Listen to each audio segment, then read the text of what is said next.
আসসালামু আলাইকুম। সিরাজগঞ্জ অনলাইন ক্লাসের পক্ষ থেকে জামতুল দুবাকান্দি সরকারি বহুমুখী উচ্চ বিদ্যালয়ের সহকারী শিক্ষক মোহাম্মদ আব্দুর রাজ্জাক তোমাদের সবাইকে শুভেচ্ছা এবং ধন্যবাদ জানিয়ে আজকের তোমাদের সপ্তম শ্রেণীর দেখো সপ্তম অধ্যায় সরল সমীকরণ নামের একটা চ্যাপ্টার আছে। এই চ্যাপ্টার নিয়ে আমরা আলোচনা করব। তো তোমরা ভালো আছো তো? হ্যাঁ, আমি ভালো আছি। তাহলে আজকে আমাদের টপিক সরল সমীকরণ। তো সরল মানে কি তোমরা সবাই জানো, বলতে পারো? হ্যাঁ, সোজা। আর সমীকরণ? ঠিক আছে, সমীকরণ আমি তোমাদের বুঝিয়ে দেব। তাহলে সরল সমীকরণ অর্থাৎ কোনো বীজগণিত রাশি যদি একটি রাশি অন্য একটি রাশির সাথে যুক্ত থাকে এবং সেই দুইটা রাশির মাঝে সমান চিহ্ন দ্বারা যুক্ত করা হয়, তখন তাকে সমীকরণ বলে। তাহলে আমি কি বললাম? সমীকরণ। সমীকরণ কি? আমরা এখান থেকে নেব সমীকরণ কি। সমীকরণ কি? আর 2 নম্বরে আমরা জানবো সরল সমীকরণ কাকে বলে বা কি। সরল সমীকরণ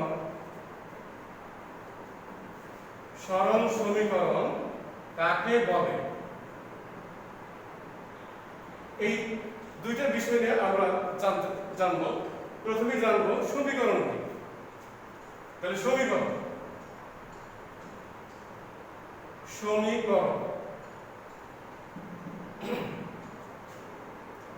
কোন বীজগণিত একটি রাশি যদি অন্য একটি রাশির সঙ্গে সমান চিহ্ন দ্বারা যুক্ত থাকে, তখন ওই সম্পর্ককে সমীকরণ বলে। ঠিক আছে, তোমরা খাতায় তুলে নাও। কোন বীজগণিত রাশি, কোন বীজগণিতীয়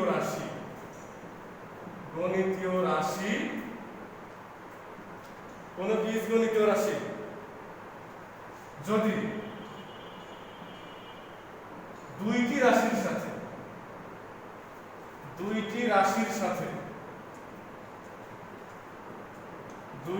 রাশির সাথে সমান চিহ্ন দ্বারা সমান বা ইকুয়াল সমান চিহ্ন দ্বারা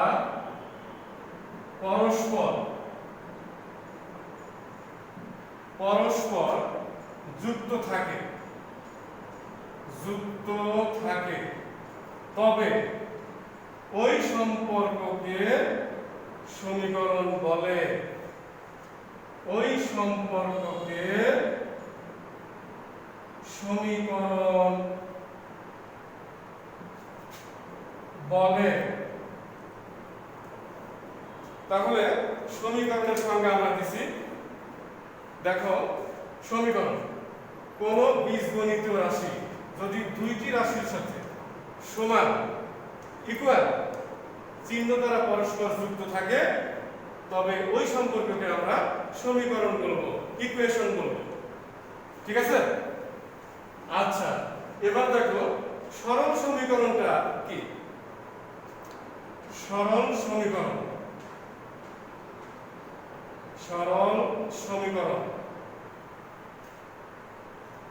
চলকের এক ঘাত বিশিষ্ট সমীকরণকে সরল সমীকরণ বলে। চলকের এক ঘাত বিশিষ্ট সমীকরণকে সরল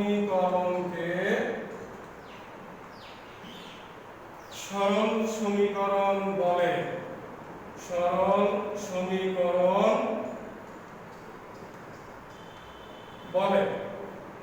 আমরা যদি এবার একটু উদাহরণে যাই, তাহলে উদাহরণ থেকে আমরা কি দেখতে পাই? আমরা প্রথমে সমীকরণের উদাহরণ দেব।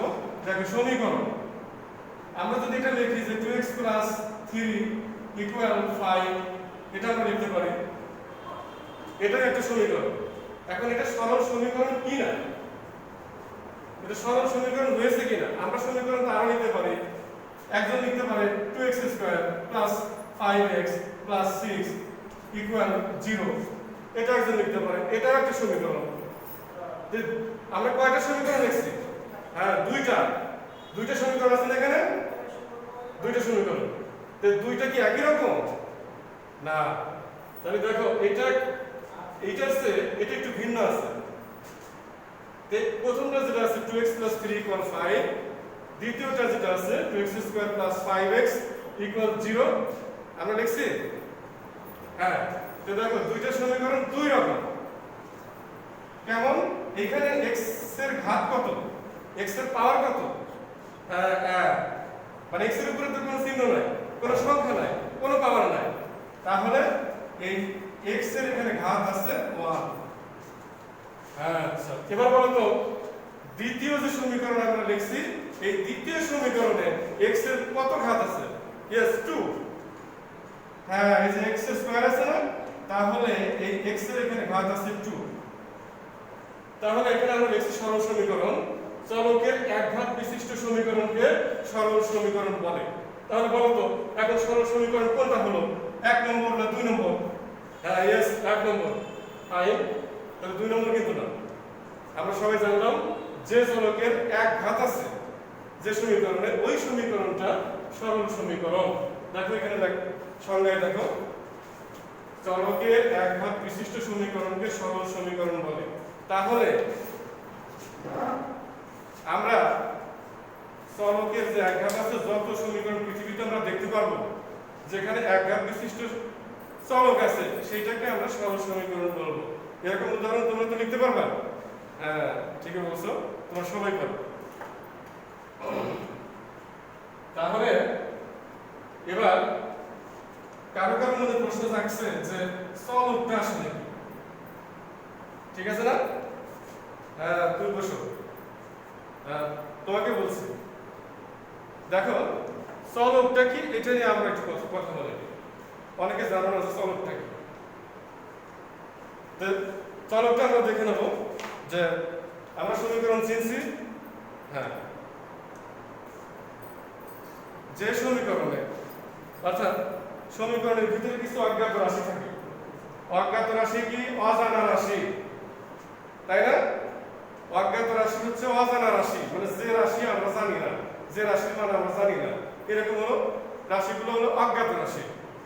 তো সমীকরণের ভিতরে কিছু থাকে অজ্ঞাত রাশি, এই অজ্ঞাত রাশিগুলো চলক নামে পরিচিত। তাহলে আমরা চলকের একটা সংজ্ঞা দিতে পারি এভাবে, চলক সমীকরণের মধ্যে অজ্ঞাত রাশিকে চলক বলে। বুঝছো না? ঠিক আছে। সমীকরণের মধ্যে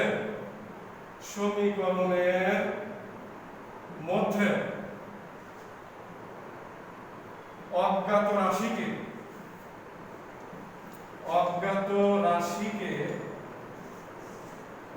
চলক বলে। বুঝছো সবাই? ঠিক আছে, চলকের সংখ্যা আমরা পেয়ে গেলাম। তাহলে চলকে আমরা চিনে নেব। যেমন একটা সমীকরণ আমি লিখলাম যে 5x 3 0, এর মধ্যে চলক কোনটা? তাহলে চলক হবে x, আবার আরো সমীকরণ আমরা লিখতে পারি, যেমন 5y 2x 6, এখানে চলক কয়টা আছে? হ্যাঁ, দুইটা। তাহলে কি কি চলক আছে? দুইটা। একটা x, এটা একটা চলক, একটা y, এটা একটা চলক। তাহলে মোট আমরা এই সমীকরণের আছে দুইটা চলক পেয়ে গেছি। ঠিক আছে? হ্যাঁ, এরকম বহু চলক থাকতে পারে। অর্থাৎ তোমরা এই সিরিজ অক্ষরগুলো চিনে নিচ্ছ যে a থেকে z পর্যন্ত মোট 26টি অক্ষর আছে। এই অক্ষরগুলো প্রত্যেকটি এক একটা চলক নামে পরিচিত। শুধু তাই না, আমরা বাংলাতে যে অক্ষরগুলো জানি যে ক খ গ, এরকম যে অক্ষরগুলো আছে, এই অক্ষরগুলো কিন্তু এক একটা চলক। কি মনে থাকবে? হ্যাঁ, যেমন কোথাও থাকতে পারে যে 2ক + 5 = 9, এটা একটা সমীকরণ। তো হ্যাঁ, এটা একটা সমীকরণ। তাহলে এই সমীকরণে এখন কিন্তু x y z কোনো কিছুই না। তাহলে কি আছে? ক, यस এই কটা হলো এখানকার সব। তাহলে আমরা দেখো সমীকরণ জানলাম, সরল সমীকরণ জানলাম, চলক জানলাম, সমীকরণ চিনলাম, সরল সমীকরণ চিনলাম, চলক চিনছি, তাই না?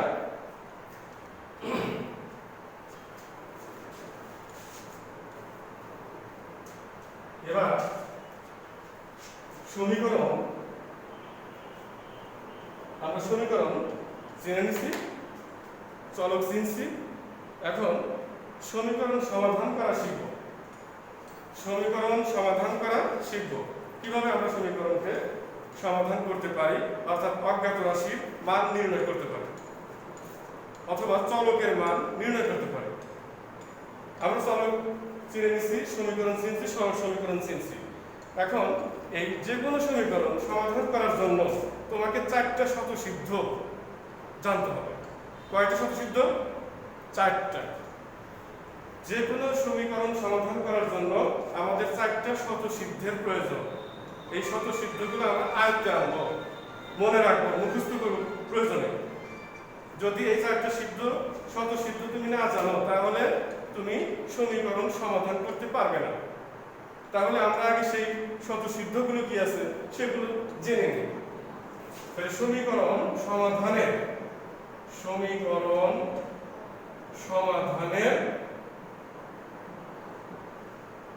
স্বতঃসিদ্ধ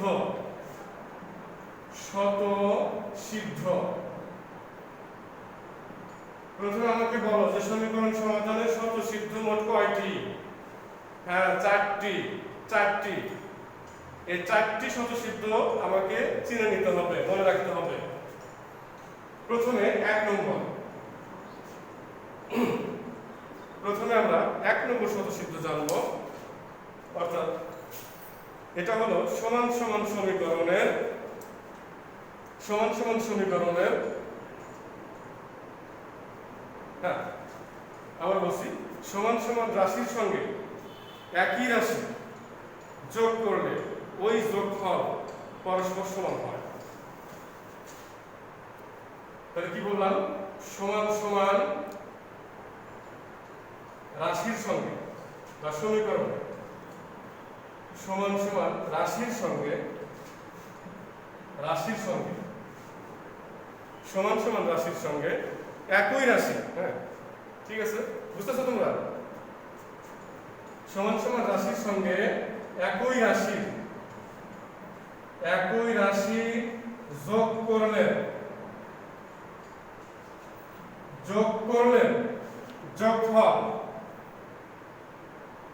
যোগফল পরস্পর সমান হয়।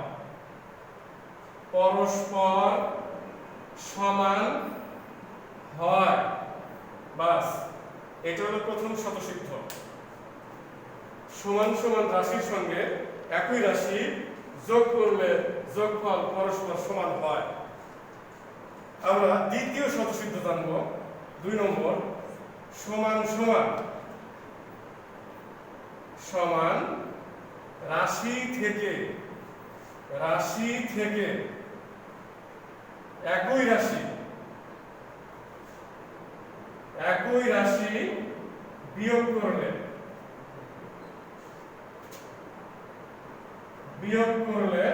বিয়োগফল পরস্পর সমান হয়। বিয়োগফল পরস্পর সমান হয়। এইখানে একটা মনে রাখতে হবে, এখানে যে কথা বলা হয়েছে সমান সমান রাশির সঙ্গে একই রাশি যোগ করলে যোগফল পরস্পর সমান হয়। এখানে বলা হয়েছে সমান সমান রাশি থেকে একই রাশি বিয়োগ করলে বিয়োগফল পরস্পর সমান হয়। তবে এটা কিন্তু এক পাশে না, আমাদের দেখতে হবে যে সমীকরণ যে আমরা চিনছি, সমীকরণের 2টা পক্ষ থাকে। কয়টা পক্ষ থাকে? 2টা পক্ষ। সেই 2টা পক্ষ আমরা একটু চিনে নিই, আবার একটু দেখি যে 2x, আমি একটা সমীকরণ লিখছি 2x + 1 = 5, ঠিক আছে?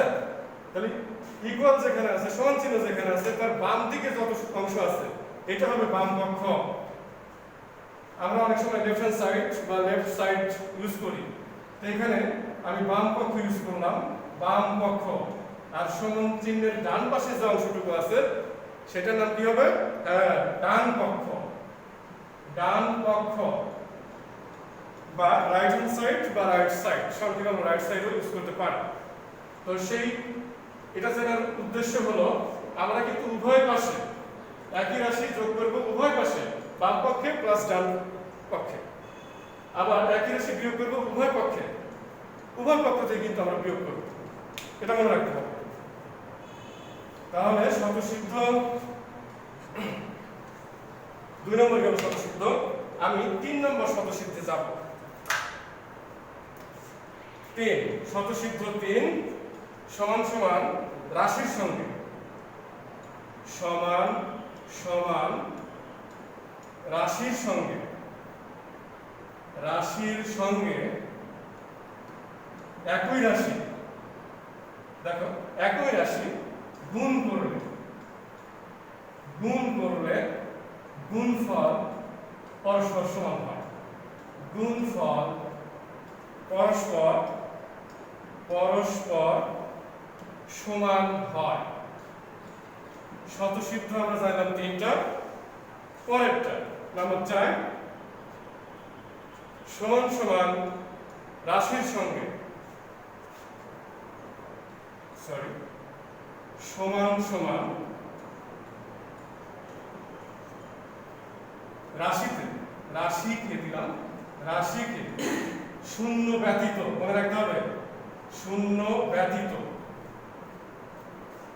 সমান সমান রাশিকে শূন্য ব্যতীত একই রাশি দ্বারা ভাগ করলে, একই রাশি দ্বারা ভাগ করলে, রাশি দ্বারা ভাগ করলে ভাগফল পরস্পর সমান হয়। ভাগফল পরস্পর পরস্পর সমান হয়। বাস, কয়টা শতসিদ্ধ হলো? 4টা। ঠিক আছে, 4টা শতসিদ্ধ।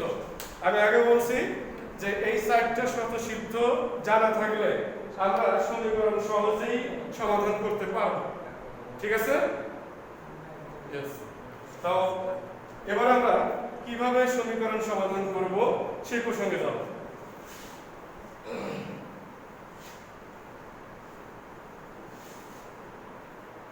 কিভাবে আমরা সমীকরণ সমাধান করি সেই প্রসঙ্গে যাব।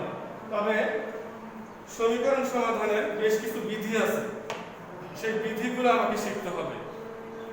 যেমন আমরা বিধিগুলো জানি কিনা সেটা দেখে নিই। সমীকরণ সমাধানের বিধি, সমীকরণ সমাধানের বিধিসমূহ, সমাধানের বিধিসমূহ। সমীকরণ সমাধানের বিধিসমূহ। বিধি নম্বর 1 নম্বর বিধি, দেখো বিধিগুলো আমরা জেনে নেই। 1 নম্বর বিধি হবে পক্ষান্তর বিধি। 1 নম্বর হবে পক্ষান্তর বিধি। পক্ষান্তর বিধি। 2 নম্বর, দেখো আমরা বিধিগুলো জেনে নিচ্ছি। পক্ষান্তর বিধি 2 নম্বর বর্জন বিধি। 2 নম্বর, দেখো 2 নম্বর বিধির নাম বর্জন বিধি। 3 আর গুণন বিধি। আর গুণন বিধি। 4 প্রতিসাম্য বিধি। 4 প্রতিসাম্য বিধি। প্রতিসাম্য বিধি। তাহলে সমীকরণ সমাধানের বিধি আছে কয়টি? 4টি। এই বিধিগুলোর প্রথম বিধির নাম পক্ষান্তর বিধি, 2 নম্বর বর্জন বিধি, 3 নম্বর আর গুণন বিধি, 4 নম্বর প্রতিসাম্য বিধি। এই বিধিগুলো নিয়ে আজকে শুধু পক্ষান্তর বিধি নিয়ে আলোচনা করব। তাহলে আমরা বিধি জানছি 4টা। আজকের ক্লাসে শুধু পক্ষান্তর বিধি নিয়ে আমি আলোচনা করব। পক্ষান্তর বিধি, বাকিগুলো আমি মুছে দেব। পক্ষান্তর বিধি। হ্যাঁ, পক্ষান্তর বিধি কি সেটা আমরা জানবো, এবং সেই সম্পর্কে কি অঙ্ক আছে সেগুলো আমরা জানবো। পক্ষান্তর বিধি, যে সমীকরণ, কোন সমীকরণ, দেখো কোন সমীকরণ হতে, কোন সমীকরণ হতে একই পদ, একটি পদ বা একই পদ, কোন সমীকরণ হতে একটি পদ এক পক্ষ থেকে, এক পক্ষ থেকে অন্য পক্ষে, অন্য পক্ষে বিপরীত চিহ্ন দিয়ে, অন্য পক্ষে বিপরীত চিহ্ন দ্বারা, চিহ্ন দ্বারা স্থানান্তরকে পক্ষান্তর বিধি বলে। বিপরীত চিহ্ন দ্বারা স্থানান্তরকে, স্থানান্তরকে হ্যাঁ পক্ষান্তর বিধি বলে। পক্ষান্তর বিধি বলে। বাস, তাহলে কি লিখলাম আমি? পক্ষান্তর বিধি সংখ্যা কেমন হবে? কোন সমীকরণ হতে একটি পদ এক পক্ষ থেকে অন্য পক্ষে বিপরীত চিহ্ন দ্বারা, বিপরীত চিহ্ন মানে যদি প্লাস থাকে আমরা অন্য পদে যখন অন্য পাশে নিয়ে যাব তখন মাইনাস হবে, আর যদি মাইনাস চিহ্ন থাকে আমরা ওই পাশে নিয়ে যাওয়ার সময় প্লাস চিহ্ন ব্যবহার করি। তাহলে অন্য পক্ষে বিপরীত চিহ্ন দ্বারা স্থানান্তরকে পক্ষান্তর বিধি বলে। ঠিক আছে, আমরা উদাহরণ জিনিসটা ক্লিয়ার করব। যেমন যেমন আমি একটি সমীকরণ লিখব 6x + 5 = 3। এটা আমি একটা সমীকরণ লিখলাম। এটা একটা সরল সমীকরণ না? হ্যাঁ, সরল সমীকরণ আমি লিখছি। এখন এখানে যেটা বলছে পক্ষান্তর বিধি আমরা কিভাবে ফলো করব, তো বা পরবর্তী লাইনে যখন আমি যাবো তখন বা দেবো, এখানে সমান চিহ্ন দেবো না, এই জন্য যে এখানে সমান চিহ্ন ইউজ করা আছে। আমি এখানে সমান দেবো না, এখানে বা, অর, অথবা এগুলো ইউজ করবো। কেউ বা দিতে পারো, কেউ অর দিতে পারো, কেউ অথবা নিতে পারো, কোনো সমস্যা নেই। এই তিনটার যে কোনো একটা ইউজ করবো আমরা। বা তো সংক্ষেপে লেখার জন্য, অথবাকে সংক্ষেপে লেখার জন্য আমরা বা ব্যবহার করি। তাহলে 6x ঠিক রাখলাম ইকুয়াল 3 - 5। দেখো বা কি লিখছি, 6x ঠিক রাখছি, 6x এখানে রাখা আছে, এটাকে স্থানান্তর করি না। আমরা কোন সংখ্যা, কোন পদ স্থানান্তর করছি? হ্যাঁ 5। 5 কি চিহ্ন ছিল? প্লাস। এটাকে যখন আমি অন্য পক্ষে নিয়ে গেলাম, বাম পক্ষ থেকে ডান পক্ষে নিয়ে গেছি, তখন এই চিহ্ন চেঞ্জ হয়েছে। তাহলে বিপরীত চিহ্ন দিতে হবে, যা ছিল ওর বিপরীতটা দিতে হবে। প্লাস থাকলে মাইনাস দিতে হবে, তাহলে মাইনাস দিচ্ছি। হ্যাঁ, এই জন্য। এবং দেখো 3 ঠিকই আছে, প্লাস 5টা ওই পারে গিয়ে ডান পক্ষে যে -5 হয়েছে। তাহলে এইটা হলো একটা পক্ষান্তর বিধি। এরকম তোমরা আরো অনেক পক্ষান্তর বিধি ব্যবহার করতে পারবে। তো এখানে বা না দিয়ে কেউ অর দিতে পারো, অথবা দিতে পারো, এগুলো তো দেখছো। এখানে আমি অর দিয়ে করতে পারি, এটা অর। এরকম আরো সমীকরণ তোমরা সমাধান করতে পারবে। এখন যেমন আছে বাংলায়, যেমন পাটিগণিত আমরা এরকম সমস্যার সমাধান করে থাকি। কিরকম? ধরো 2ক + 5, ওই দিকে হয়তো আছে 7। তাহলে এই ক্ষেত্রে আমরা একটি পদকে স্থানান্তর করব। তাহলে বা 2ক ইকুয়াল বা সমান চিহ্ন 7 - 5। ঠিক আছে, তো পরবর্তী লাইনে কি হবে? আমরা ওইটাকে বিয়োগ করে নেব, তারপরে ভাগ প্রক্রিয়ায় যাব। এর পাশে গুণন চিহ্ন আছে, ওখানে যে ভাগ চিহ্ন, ভাগ চিহ্নের কাজ হবে। তো এইভাবে আমরা অজ্ঞাত রাশির মান নির্ণয় করব। যেমন এখানে 2ক সমান বিয়োগ করে আমি পাবো 2। 7 থেকে 5 বাদ দিলাম, বিয়োগ করলাম বা। এবার এখানে 2ক গুণন অবস্থায় আছে, 2ক এর সঙ্গে গুণন অবস্থায় আছে। তাহলে গুণন অবস্থায় থাকলে ওই পাশে গিয়ে সাইড চেঞ্জ হয়ে ভাগ আকারে যায়। তাহলে এই 2 ভাগ প্রক্রিয়ায় সাহায্যে ভাগের আকারে গেল। এরপরে এই দুটো যদি আমি বাদ দেই, 2 1 2 এর ভিতরে একবার যায়, শেষে অতএব ক সমান 1। তাহলে আমরা অজ্ঞাত রাশির মান নির্ণয় করলাম যে ক সমান 1 বা 1। এভাবে আমরা বীজগণিতীয় সমীকরণ থেকে অজ্ঞাত রাশির মান নির্ণয় করতে পারবো পক্ষান্তর বিধি ব্যবহার করে। তো ঠিক আছে, তোমাদের কিছু বাড়ির কাজ দিব আমি এই পক্ষান্তর বিধি ব্যবহার করে। পক্ষান্তর বিধি ব্যবহার করে তোমরা কিছু অঙ্ক করে নিয়ে আসবা, বাসা অঙ্ক করবা, এবং সেই অঙ্কগুলো পরবর্তী যেদিন তোমাদের স্কুল খুলবে তোমাদের সেই শ্রেণী শিক্ষককে অঙ্কগুলো দেখাবো। তাহলে বাড়ির কাজ সবাই লাগবে। বাড়ির কাজ পক্ষান্তর বিধি ব্যবহার করে। বাড়ির কাজ, বাড়ির কাজ, হোমওয়ার্ক, পক্ষান্তর বিধি ব্যবহার করে সমাধান। পক্ষান্তর বিধি ব্যবহার করে